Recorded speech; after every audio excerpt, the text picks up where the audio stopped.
que é mordomia cristã? Quer saber sobre isso? Fica comigo. Olá pessoal, vos saúdo com a paz do Senhor.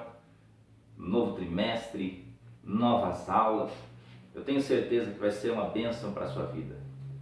Hoje nós vamos estar falando sobre o que é mordomia cristã. Quais são os seus termos, né? Vamos entender esse princípio. Você que ainda não me conhece, eu sou o presbítero João Gomes. Eu quero convidar você a se inscrever no meu canal. Eu tenho certeza que vai ser bênção para a sua vida. E você que já nos acompanha, deixe o seu like, deixe o seu comentário, para que o nosso vídeo venha a crescer no canal. Compartilhe nosso canal, abençoe o nosso canal. Eu tenho certeza que muitas pessoas serão abençoadas com esta aula. E eu creio que isto vai ajudar muitas pessoas a compreender as Escrituras. Senhores, o que é mordomia cristã? Eu não vou ler a leitura em classe, nem o textual, nem a verdade prática, para ganharmos tempo aqui. Vamos direto aos pontos de grande importância. Aqui vai nos falar primeiro o conceito de mordomia. Né? Aqui nós vamos ver aqui a importância desses conceitos. Lembrando que Deus levantou a sua igreja para cuidar dos seus interesses na face da terra. Então a igreja tem um propósito, a igreja tem um objetivo. A igreja precisa cuidar dos interesses de Deus na face da terra.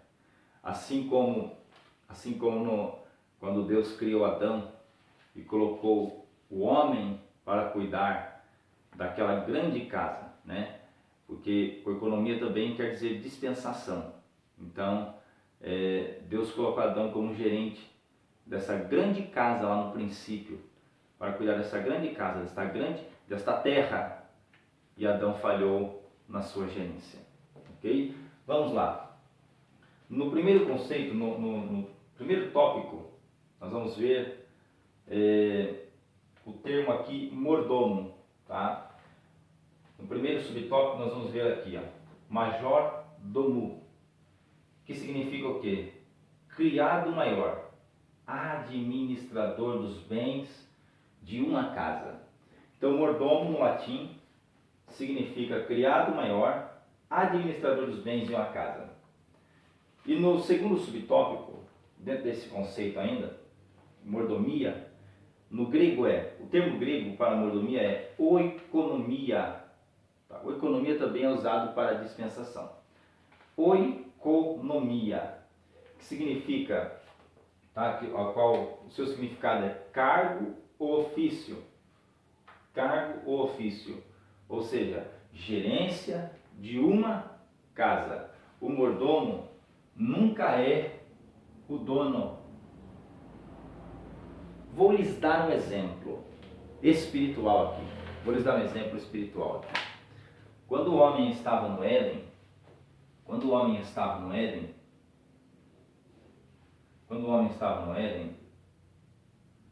o homem foi constituído do quê? O homem é tricotômico, né? O homem é tricotômico. O homem é feito de espírito, né? Alma. Lembrando que o homem é alma vivente, tá? Não espírito que tem alma. E corpo. Quando Deus fez o homem de forma perfeita, quem dominava era o espírito. O dono da casa era o espírito humano. Porque o Espírito Santo habitava em Adão. E o Espírito Santo era o gerente aqui na vida de Adão. Quando Adão pecou, lembrando que o espírito humano era o gerente dessa grande casa, unido com o Espírito Santo. Estou dando aqui essa ilustração para ficar fácil de compreensão. A alma era o mordomo. O espírito humano era o dono da casa. A alma, o mordomo, e o corpo, o servo. Quando o homem pecou, foi o mordomo que passou a mandar nesta casa. Está entendendo? Então, o mordomo, hoje, entendendo a questão aqui, isso aqui é só uma ilustração básica, entendendo isso aqui, o mordomo não é o dono da casa. O mordomo não é o dono da igreja. O mordomo cuida dos interesses, tá? Ele cuida dos interesses dessa grande casa. Porém, não é o dono. Então ele exerce esse cargo ofício de gerenciar, tá? Ele é o criado maior, ele administra os bens. Por que nós somos mordomos de Deus?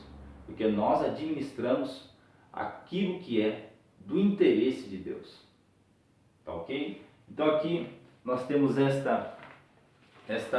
este primeiro conceito. Portanto, nós somos mordomos de Deus.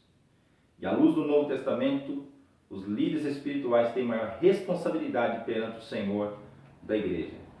O que está acontecendo hoje, senhores que me ouvem agora, é que as pessoas estão deixando a posição de mordomo. Muitos líderes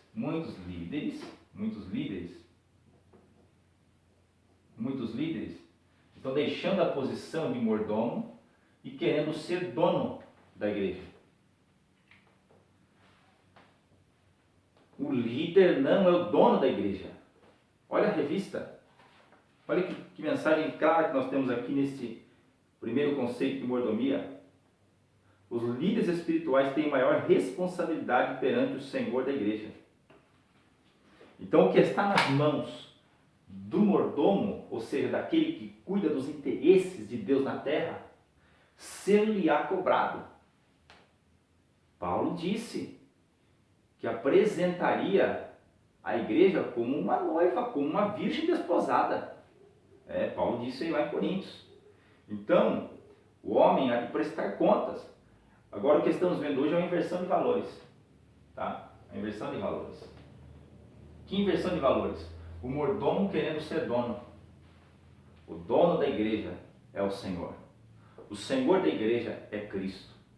Não queira usurpar esta posição de Deus, você vai perder. Então, o líder, ele trabalha na gerência dessa grande casa.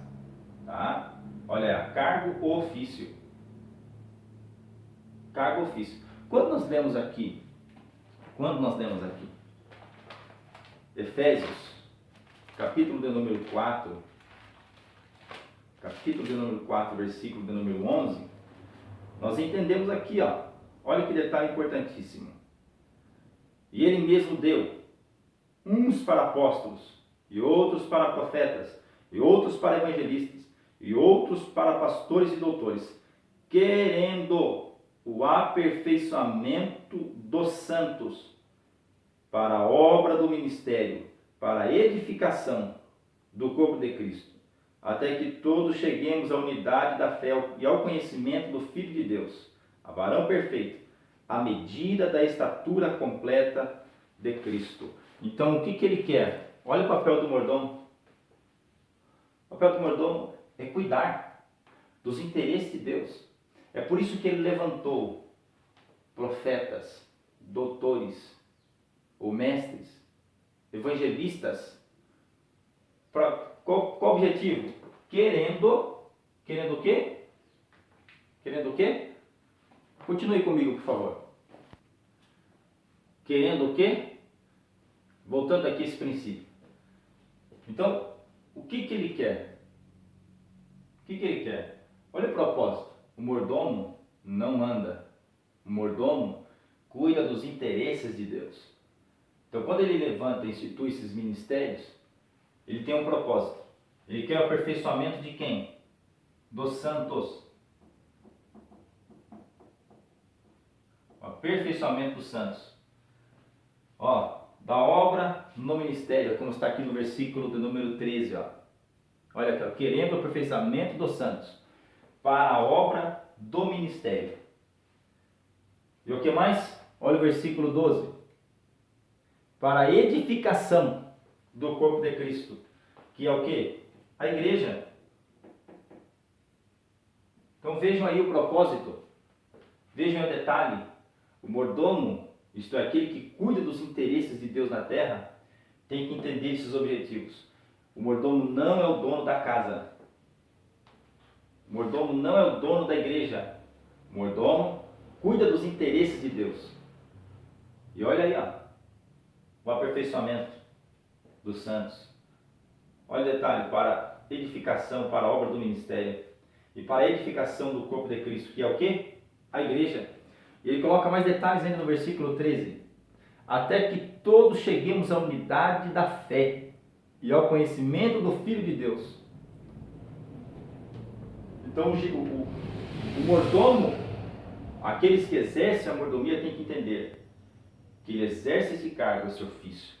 Ele administra, ele trabalha, ele não é o dono da igreja, ele lidera, porém vai prestar contas ao dono da igreja. Paulo falou isso poderosamente.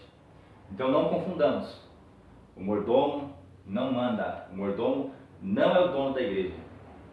Tem muita gente aí espancando a esposa do cordeiro, porque acha que é dono dela.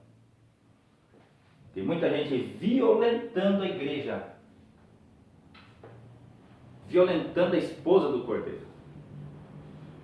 Não edifica, não trabalha para o aperfeiçoamento dos santos, não trabalha dentro do campo para a obra do ministério. E quanto à edificação do corpo de Cristo, não se preocupa. Líderes que não pregam a verdade, líderes que não levam Deus a sério e que acham que são dono da igreja, faz do jeito que quer. Lembrem-se, vão prestar conta a Deus. Fica comigo. Vamos agora para o segundo tópico. Nós comentamos aqui no primeiro tópico sobre os conceitos de mordomia no latim e no grego. Fizemos aqui uma aplicação, ok? Nós fizemos isso e um ponto importante também que está na revista é que na Bíblia diz respeito, tá, com relação à mordomia. Na Bíblia, mordomia diz respeito a todo o serviço que o crente realiza para Deus e o seu comportamento diante do Pai e dos homens. É a administração dos bens espirituais e materiais, tanto no aspecto individual quanto no coletivo do ser humano. Assim, nossas faculdades espirituais, emocionais e físicas são objeto da mordomia cristã. Por isso, esta mordomia está ligada ao ensino das Escrituras, ok? Da Palavra de Deus. No segundo tópico, mordomia espiritual do cristão. A mordomia do amor cristão. Isso é um detalhe importantíssimo. Ele diz assim, a mordomia cristã deve dar grande valor à prática do amor. Olha que detalhe, hein? A mensagem esquecida. Essa mensagem é esquecida. Certa vez um fariseu resolveu testar Jesus quanto à sua visão sobre os mandamentos da lei de Moisés. Ele conhecia bem os mandamentos. Abordando Jesus, indagou-lhe: Mestre, qual é o grande mandamento da lei? E Jesus respondeu-lhe de maneira sábia, serena e consistente. Ele coloca: primeiro, amarás o Senhor teu Deus de todo o teu coração. Segundo, de toda a tua alma e de todo o teu pensamento. Terceiro, amarás o teu próximo como a ti mesmo. Olha a resposta de Jesus com relação ao amor. Por que eu digo que isso aqui é uma mensagem que hoje está esquecida? Porque, infelizmente, algumas mensagens os pregadores estão deixando de pregar. Por quê? Porque não dá ibope, não dá lucro, não dá fama, não dá agenda. Por exemplo, não se vê mais ninguém pregando sobre amor, não se vê mais ninguém pregando sobre cruz, não se vê. Abrindo um parênteses aqui, aproveitando esse momento, um dia um grande pregador foi ministrar em um lugar e muitas pessoas ouviram esse pregador. E um homem ouvindo esse pregador saiu dizendo: nossa, que pregador é esse? Ele saiu admirado com a capacidade intelectual, com a eloquência daquele pregador. Só que no outro dia, um outro pregador foi ministrar. E quando o outro pregador foi pregar, algo aconteceu. Muitas pessoas ouviram aquelas palavras e foram tocadas. Ouviram aquela mensagem e foram tocadas. Mas o que aconteceu naquele dia? Aquele homem, quando terminou a mensagem, ele não saiu dizendo: que pregador é esse? Que ministro é esse? Naquela noite quem pregou foi Charles Spurgeon, o príncipe dos pregadores. Aquele homem saiu dizendo: que Jesus é esse? Que Jesus maravilhoso é esse? Então percebam as inversões de valores. A mensagem esquecida é a mensagem da cruz e a mensagem do amor. Por quê? Porque elas não dão ibope, elas não dão venda de DVD. Continua comigo. Então, senhores, esse tipo de mensagem já não está mais em nossos púlpitos. Por isso, vamos resgatar esta mensagem. Façamos como Spurgeon, quando as pessoas nos ouvirem, elas são dizendo: e maravilhado com Cristo a qual pregamos. Então aqui nesse ponto nós temos, com relação à mordomia do amor cristão. Jesus respondendo à pergunta de um fariseu.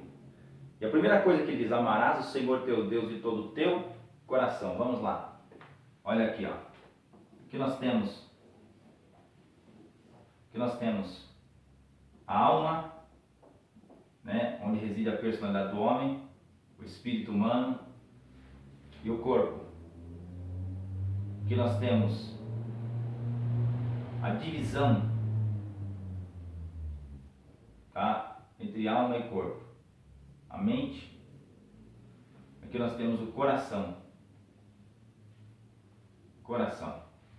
Então olha a mensagem de Jesus. Isso aqui é o ser completo do homem.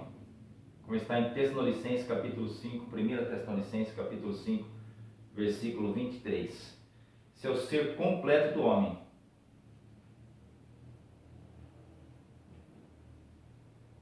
Ser completo do homem. Tem muita gente que diz que ama, porém não ama. Quer enganar a Deus, mas a Bíblia diz que assim como o Espírito de Deus conhece as regiões, ou seja, a profundidade de Deus, o Espírito humano conhece a profundidade do homem, as regiões mais profundas do homem. Então olha que detalhe. Então o que temos aqui? Espírito, alma e corpo. Olha Jesus dizendo: olha, amarás ao Senhor teu Deus. E ele coloca: acima de todas as coisas. De todas as coisas. Detalhe, hein? Aliás, amarás o Senhor teu Deus, me desculpem. Vamos seguir a ordem aqui da revista. Amarás o Senhor teu Deus de todo o teu coração. Olha que detalhe. Olha que detalhe importantíssimo. Ele vai citar aqui, ó: nosso Senhor não aceita dominar apenas uma parte do nosso coração. Ele o quer por completo. Quanto a isso, ele nunca fez concessões. Quem não é comigo é contra mim. E quem é comigo não ajunta. E quem comigo não ajunta, espalha. Olha que detalhe, Mateus capítulo 12, versículo 30. Então ele está dizendo: amarás o Senhor teu Deus de todo o teu coração. Olha que detalhe. Há um elo aqui, ó. Há um elo, ó, de todo o teu coração. Então ele não está dizendo: ó, me ame com a metade do teu coração. Ele quer que você o ame por completo. Por quê? Está escrito que o amor de Deus, isto é, aqueles que nasceram de novo, foi derramado em nossos corações.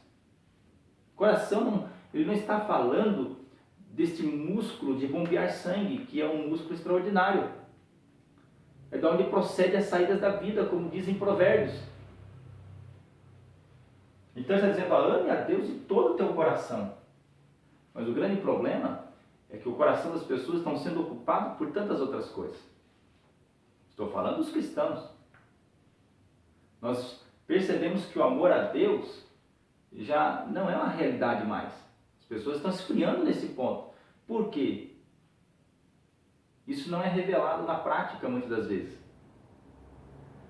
Nós falamos que amamos a Deus, mas não passamos tempo com Ele.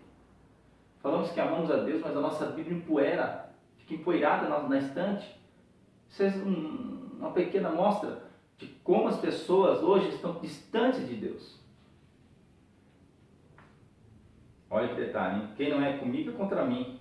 E quem comigo não ajunta, espalha. Então ele diz, ame, amarás o Senhor teu Deus. Está respondendo ao fariseu que já conhecia a lei, já conhecia os mandamentos.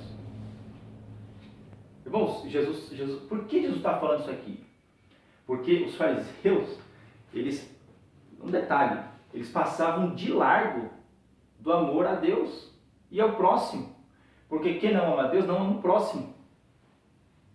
Quem não ama a Deus, quem não ama o próximo que o vê, não consegue amar a Deus que não vê. Então Jesus já resume aqui, de todo o teu coração, é impossível amar a Deus e não amar o próximo. Não dá. Olha a regra aí. Então ele diz, de toda a tua alma. Meu Deus. De todo o teu coração, de toda a tua alma. E olha que detalhe. E de todo o teu pensamento. Olha aqui, Ele está dizendo, o ser completo do homem deve amar a Deus. Não tem como fazer pela metade. Ambos estão ligados. Olha o ser completo do homem. Não tem como dividir isso aqui. Diz assim, de toda a tua alma e de todo o teu pensamento. Aqui o Senhor enfatizou que além de todo o coração, o primeiro mandamento exige toda a alma e todo o pensamento de uma pessoa. Essa é a base bíblico-doutrinária para dizer que a mordomia cristã valoriza a interioridade do crente. Logo, absolutamente tudo no interior cristão, coração, alma e pensamento, deve estar voltado para Deus, que é o centro de todas as coisas. Olha que detalhe. Nós estamos vivendo uma inversão desses valores. Por quê? Porque hoje estamos vivendo o período do antropocentrismo, ou seja, do homem no centro. E também no período do egocentrismo. Já não há mais espaço para amar a Deus em muitos cristãos. É muito egocentrismo. É muito antropocentrismo. É o homem querendo estar no centro. Olha que detalhe, hein? Então nosso pensamento, coração, alma e pensamento, deve estar voltado para Deus, que é o centro de todas as coisas. Então Deus deve ser o centro de todas as coisas, não o homem. E aí ele coloca uma observação, que o mandamento revela o objeto da nossa mordomia de amor. Fazer o bem ao próximo de forma concreta com as obras que revelam a nossa fé. Tiago, capítulo 2, versículo 14 e 17. Está aqui, na revista de aluno. Detalhe, hein? Aí depois ele coloca, no terceiro ponto do segundo tópico, amarás o teu próximo como a ti mesmo. Amarás o teu próximo como a ti mesmo. Nesse segundo mandamento, ele enfatiza que na medida em que amamos a Deus de todo o coração, alma e pensamento, devemos amar o próximo como a nós mesmos. Tal mandamento é relevante para a nossa mordomia, pois no mundo atual, sem qualquer ranço pessimista, pode-se ver que o desamor é a tônica entre pessoas, famílias, países e até mesmo entre alguns que se dizem cristãos. Se você não amar a si mesmo, você não vai amar o seu semelhante. Se você não respeitar a si mesmo, você não vai respeitar o seu semelhante. E a falta de amor hoje é evidente.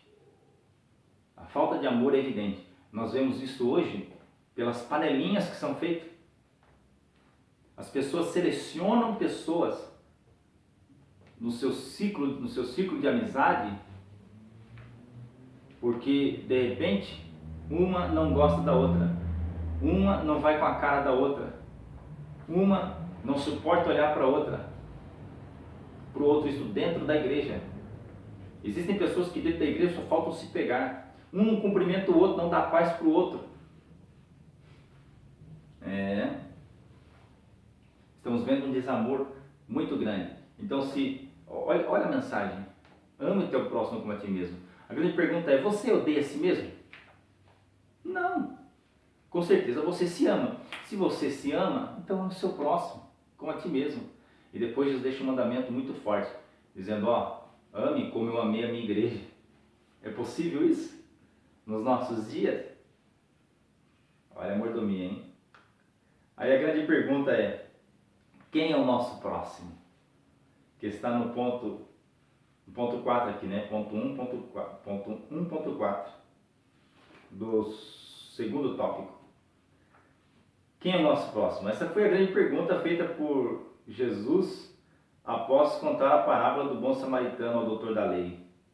Os irmãos lembram? Ele perguntando, e aí? Como é que fica a situação? Né? Olha o detalhe. O nosso próximo é um familiar, esposo, esposa, pai, filho, irmão, primo, sobrinho. O nosso próximo é o colega do trabalho. O nosso próximo é aqueles que estão à nossa volta. O grande dilema é que as pessoas estão vivendo como aquele sacerdote e aquele levita, né? Aquele levita estão passando de largo daqueles que estão feridos, machucados. Nós precisamos fazer como aquele bom samaritano, ter azeite, estar disposto a jogar azeite na ferida daqueles que estão feridos, daqueles que estão machucados com os problemas desta vida, com as adversidades dessa vida. Então olha que detalhe importantíssimo. Esses são os nossos próximos. Assim o mandamento revela o objeto da nossa mordomia de amor. Fazer o bem ao próximo de forma concreta. Por quê? Olha aí, com as obras que revelam a nossa fé. Esse é um detalhe importantíssimo. Então que possamos amar a Deus de todo o nosso coração, alma e mente, né? Está envolvido o corpo, ou seja, o ser completo do homem. E possamos amar o próximo como amamos a nós mesmos, lembrando que Deus é o centro de todas as coisas. E agora no segundo subtópico, tá? Nós falamos no segundo tópico, o primeiro subtópico, tá? Do ponto 1.1, ponto 1.2, ponto 1.3 e ponto 1.4. E agora nós vamos falar sobre a mordomia da fé cristã. Fica comigo aí. No segundo subtópico, onde vai falar sobre a mordomia da fé cristã, nós vamos ver aqui a palavra fé, que no grego é pistis, tá? No latim é fides.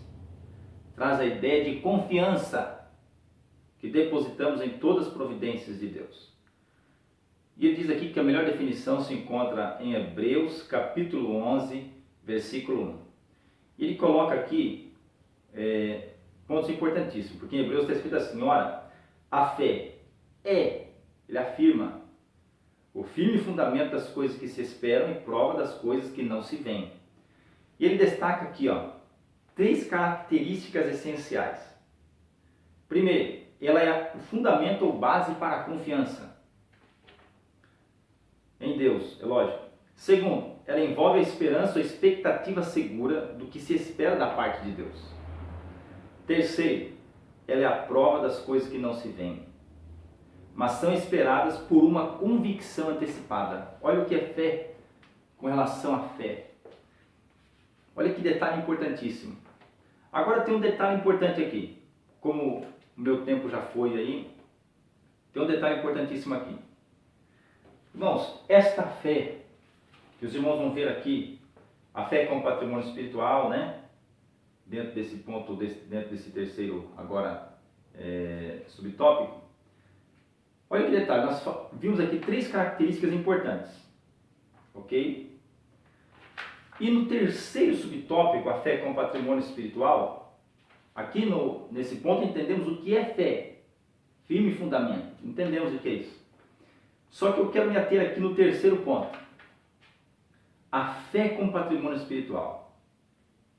Onde ele diz que a fé é um depósito espiritual acumulado durante toda a vida do crente. Ele diz, é o nosso patrimônio espiritual de valor e virtudes inestimáveis. Essa fé que o crente foi estimulado a guardar é essa fé que o crente foi estimulado a guardar para não perder a coroa. Pessoal, olha que detalhe, nós vimos aqui as características. Aí ele vai citar o texto de Apocalipse, né? Esta fé que é orientada a guardar para não perder a coroa. E depois ele vai citar um texto, quando Paulo escreve a Timóteo, dizendo, ó, combati o bom combate, acabei a carreira, guardei a fé. Vamos ver esse detalhe.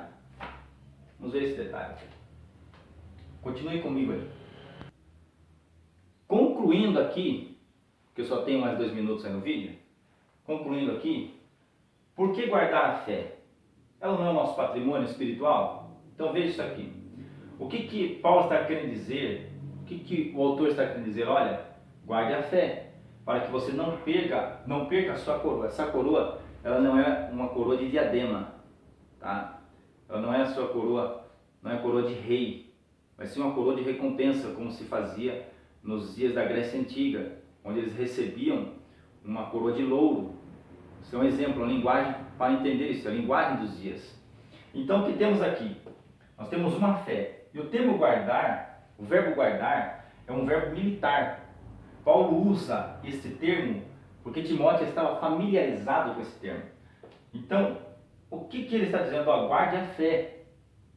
Ela deve ser é um patrimônio que deve ser guardado. Por quê? Para que ninguém tome a sua coroa. E nós temos um ponto importantíssimo aqui. Como guardar a fé? Nós devemos criar uma sentinela ao seu redor, para que ela não seja atingida. Então é isso. Esse é o ponto importantíssimo. Por que devemos guardar a fé? Por quê? Porque o diabo está ao nosso derredor, bramando como um leão, procurando a quem possa devorar. E Paulo disse, olha, combati o bom combate, encerrei a carreira, mas eu guardei a fé. Uma sentinela foi criada ao seu redor. Por quê? Para que ela não fosse tocada. Tá ok? Então guarde a sua fé. Não permita que a ansiedade te destrua. Não permita que a incredulidade venha tomar conta de seu coração. Deus te abençoe e até a próxima.